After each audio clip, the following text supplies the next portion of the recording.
Hey guys, welcome back to the Jays for Down podcast. Thank you guys for coming back and tuning into the show as we were dropping up another episode. I'm your host Jade, and want to wish everybody a happy Juneteenth. It's today as I record this podcast, so happy Juneteenth, everybody. And I just wanted to drop an episode today talking about the Minnesota Vikings and why they are weird. This is a weird team, and I don't know exactly what they're doing. It's kind of confusing. So we'll talk about them and some other storylines going into the season. Of course, as we're still about almost a little less than 90 days away from the season starting. So we're getting closer and closer. Of course, mini camp still going on for all 32 NFL teams. And like I said, we're getting to that point. I mean, we're almost at July. It's pretty soon. I mean, preseason will be in August, and then the season will start in September. So, guys, football never sleeps. I mean, it's a year long thing. Especially for us who cover the sport. So, but without further ado, let's begin with the podcast today. So again, today I'm talking about the Minnesota Vikings. The Vikings are one of those teams. Very strange team. I mean, this is a franchise that for the past couple of years they have underachieved. Now granted the NFC has been, just it has been good within the past couple of years, and until recently, but NFC has been a very good conference, and the Vikings, of course, talent wise, they haven't been able to fully match up to that and compete with that talent level. The other teams, such as the 49ers or the Packers in years past before Aaron Rodgers left, the Cowboys, the Bucks, right? Those NFC teams, Eagles, of course. So it's been, it's been hard for Minnesota. They haven't really been really good franchise since they haven't really been a good team really since the 2017 season when Case Keenum was the starting quarterback and Stephon Diggs was there. The Minneapolis Miracle. Saints fans are probably like, screaming right now at me because I mentioned that. But if you think about it, ever since then, the Vikings really haven't done much. They haven't really done anything. They haven't, had they just haven't had much success. Defensively, they've declined in the last couple of years as well. Mike Zimmer, of course, a defense-minded coach, leading that ball club, but they just haven't.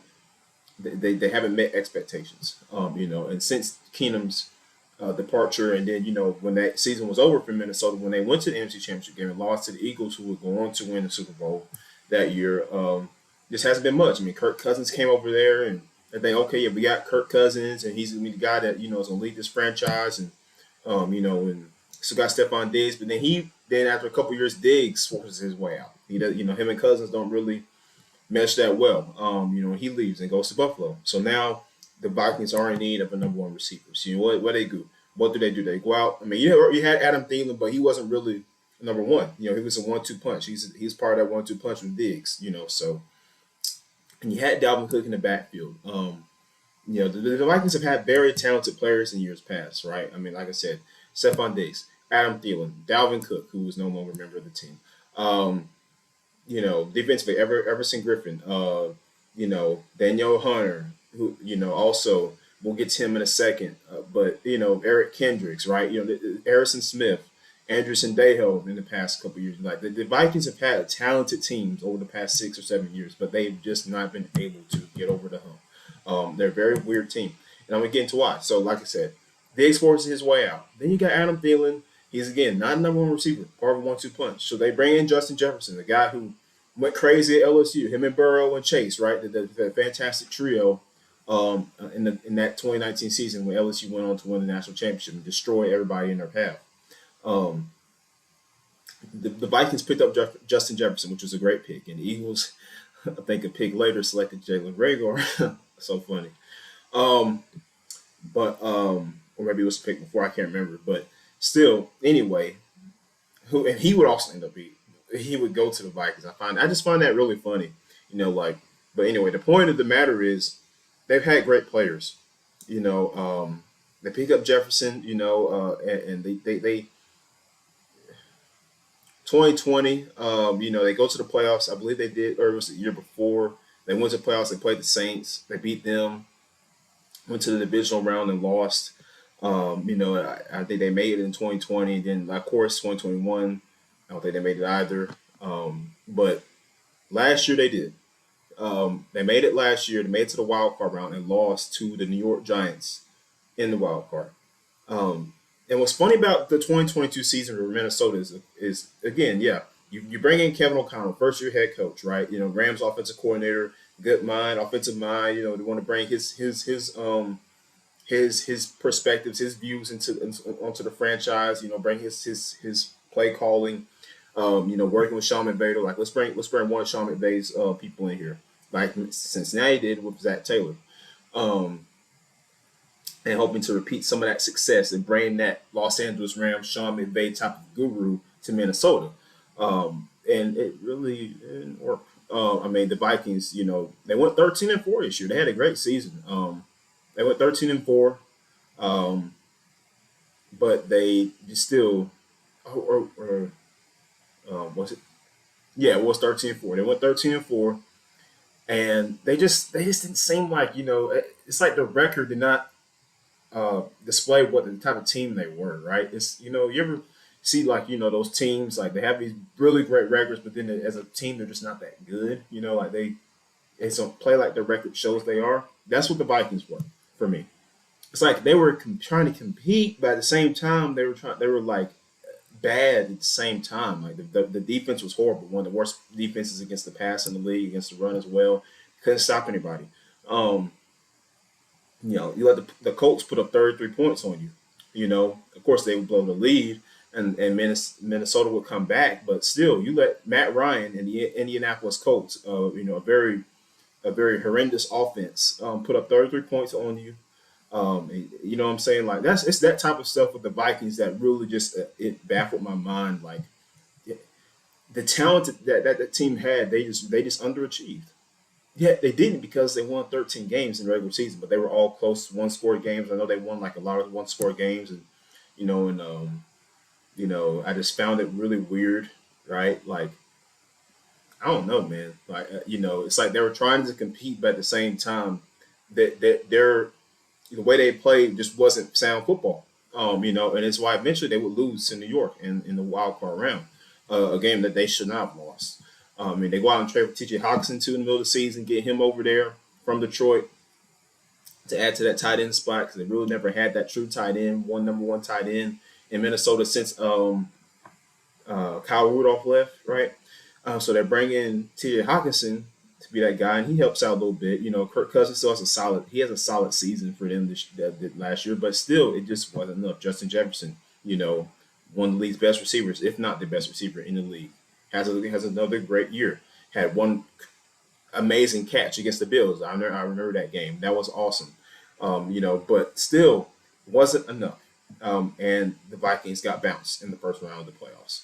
So they're a weird team, and I feel like the time is running short in Minnesota. Kevin O'Connell just got there yet. At the same time, he won 13 games, so it's not like his job is in jeopardy. It's not like a Nathaniel Hackett situation like in Denver where he got fired in in the middle of the season or so, or towards the end of the season. It's not like that. That front office believes in Kevin O'Connell and that coaching staff, and they believe that they can continue to win games and make that team a contender, a playoff team. But I don't believe they are. Especially with all the talent that they've let walk away. We'll get to that here in a second. But again, it's just I just don't understand what the Vikings are doing, man. I don't get what they're doing. I don't understand why they are just, you know, it's like they're teetering in between being good and bad. Like they're in the middle. I don't know. Like they're a weird team. They're a very strange team in the NFC North division where you got the Bears coming up. You got the Packers who are just like we don't know what they're going to be with Jordan Love. Most likely they're not going to make too much noise. But the Bears and the Lions are really the teams to watch out for in that division. And I really think that the Lions can take the NFC North. Bears can finish in maybe at 3. I say they can win at least 7, 8 games next year. Or this upcoming season, 2020. I think they can win at least 8 games at the very minimum. I think they can win 8 games or maximum, I guess I should say. But that's. And Detroit, I mean, they've made great moves in off season. I mean, they brought in they brought in some great players, Manuel Mosley, of course, and Chauncey Gardner Johnson from the Eagles. So they made some great moves. They're obviously trying to address those needs on defense. They're wanting to they want to win this division, make the playoffs, and they want to win. I can tell that they want to. I see a lot of teams in the NFL, you know what their identity is. You know who they are. Whether it's a good identity or a bad identity. Everybody has something that make them who they are. That's as human beings we do, and sports teams do as well. You know, the Patriots' identity is a team that they're a dynasty winning. They're a franchise team. They're a team they're supposed to win. They're a team that use. They're just a team that you know they compete. They work hard. They just do things the Patriot way, right? Bill Belichick is the guy over that overseeing all of that. Their team, their franchise, their legacy franchise. They win. They won Super Bowls. Um, you know, you look at the Falcons. They're a team that disappoints. That's their identity. They're a team that they can't. They find ways to just finish things. They do. They're the Falcons, right? Every team. My point is with this saying all this, guys, is every team has an identity. I feel like every team in the NFL, they must have an identity. You must know who you are as a franchise, as a team, because if you don't know that, as a coach, if the coach in the front office has not set that identity for you as a team, set that culture, then it's going to be hard for you to come together and win football games. It's going to be hard because everybody has to buy in to a set culture, a set um, mantra, right? A set identity. Because if you don't, then you don't know who you are, and how can you go out every week, every Sunday, and go play and win football games? You don't know who you are as a team, what you want to do, how you want to do things. Why you do what you do, right? That's the key to me. And I feel like the Minnesota Vikings are not. They're not one of those. They don't know who they are. They don't know what they want to be. They don't know what they want to do, and it's going to get them in trouble. And if they don't figure out who they want to be, very soon things are going to get very ugly real quick. Kirk Cousins is entering the final year of his contract, and the Vikings did not draft a quarterback this year in the draft, which I really think they should have. I really think they should have tried. They should have got Hendon Hooker. I think they should have got Hendon Hooker. Had him sit a year behind Kirk Cousins. Of course, the Lions ended up doing that anyway, and they selected Hooker. But I really think the Vikings should have picked up some quarterback. They should have, because Kirk Cousins. I mean, unless they're planning to extend him, I don't know if they are or not. I wouldn't personally. That's why I would have drafted a quarterback in this year's draft. And let him sit a year behind Kirk, or depending on how Kirk play, then play him. Depending on how the season goes for the Vikings, put him in there at some point. But I just don't think I just don't understand what they're doing. I don't get it. This is a team that they won one score games. They came back from a big deficit, like I said, against the Colts, right? So they've shown flash they can be a good franchise, a good team, but they can't at the same time. Like the Packers freaking crushed them, and near the end of the season, So that's like, to me, that's like I don't know, man. Like it's just weird when I watch the Vikings play. I just think they're so weird. They're a weird team. I don't know who they are. I don't know who they want to be. I don't know what they're trying to be. It's very strange. They let So now move on to their free agency, their off season this year. So everybody knows they let Dalvin Cook go. I mean, and that's obvious. Nobody, they a lot of other teams in the league, they don't want to pay a running back, which is understandable. But then again, it's Dalvin Cook. So they let him go. You let Eric Kendricks go. Adam Thielen as well. Let him go to Carolina. So you let three very key players for your team walk away. Daniel Hunter is holding out. They're one of their best pass rushers. He's holding out. He hasn't been to the team facilities since January 2020. Since January of this past season. So that's very concerning. And I mean, I'm expecting he's wanting a contract extension, and I don't know if Minnesota's going to give it to him or not. And this is a guy who's a very great pass rusher. When he's healthy, he can make a difference on the defensive line. And yeah, Now they did, and they also let Patrick Peterson go away too. But they bring in Byron Murphy from Arizona, which was a good pickup for him to go in that secondary. Secondary, I thought that was a good pickup for them. Jordan Addison, they drafted him. And he has to make an impact. He's one of those players. He's got to make an impact because if you look at the Vikings receiving core, it's Justin Jefferson, and then it's who else? What if, God forbid, Justin Jefferson gets hurt, or if teams again start to bracket him off, put double coverage on him, make it to where you cannot throw the football at him. You have to have other guys that you can count on to make plays, especially in the receiving game. You got T.J. Hawkinson, but at the same time, they're going to try to focus on him too because they know Jefferson and Hawkinson are your best receiving threats. You don't have anything else. So Kevin O'Connell has got to become versatile, and he's got to come up with different ways to get the other people involved. I expect Jordan Addison to have a big role his rookie season. He's got to have a big role. He's got to make an impact because if he does not, the Vikings will not win a lot of football games. Like they defensively, the secondary's got to get better because they were really bad. Most of those guys that were in the secondary last year are gone. Duke Shelley, a lot of those guys they're not there anymore. So Shannon Sullivan, like they've got to bring in, and they pretty much got Andrew Booth is back, but then you got other guys too. It's pretty much a new secondary back there, so they got to figure out that back there. Those DBs they got to figure it out, and they got to make it to where it's a lot of inexperience. So it's gonna be some growing pains, but you have to have players that make plays when it counts. You've got to be able to make the plays when it counts, and you've got to be able to stop teams when you need to stop them.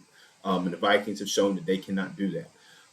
So in order for them to be successful and win and make it past the wild card round in 2023 or even get to that point, they just gotta know who they are. They gotta know who they are and be who they want to be. Set that identity for themselves. Set that culture for the team, and go out every week and compete and live up to that mantra. And I think if they do that, then they have a chance. Again, the NFC is not that deep. I mean, you got the Eagles, you got the 49ers. It may be with the quarterback situation, we don't even know about that. And then who else? I mean, the Cowboys, they always, funk up in the playoffs every year. So it's like, what teams, other than that, the NFC is open. It's very open. You can have a lot of teams that can sneak in there. So it's not like the Vikings don't have a chance. They have a chance. But in their division, they got to win against Detroit and Chicago, which is going to be tough. Those teams are going to come and fight and play because they're going to be better next year. So the Vikings got to figure out who they want to be very soon because if they don't, they're in trouble. And Kirk Cousins, man, dude, do something, man. I don't know. So that's just my whole take on why I believe the Minnesota Vikings are a weird team. And what they need to do to improve going to 2023. They got a lot of things they got to fix, a lot of guys they need to step up, and they need to pay Justin Jefferson. So we'll see what happens there, guys. Thank you for tuning into this episode of Jays for Down on this Juneteenth. Hope you guys have a great day and enjoy the rest of your week. And we'll be back with more episodes coming up this week. So make sure you stay tuned for that, guys. And we'll see you next time.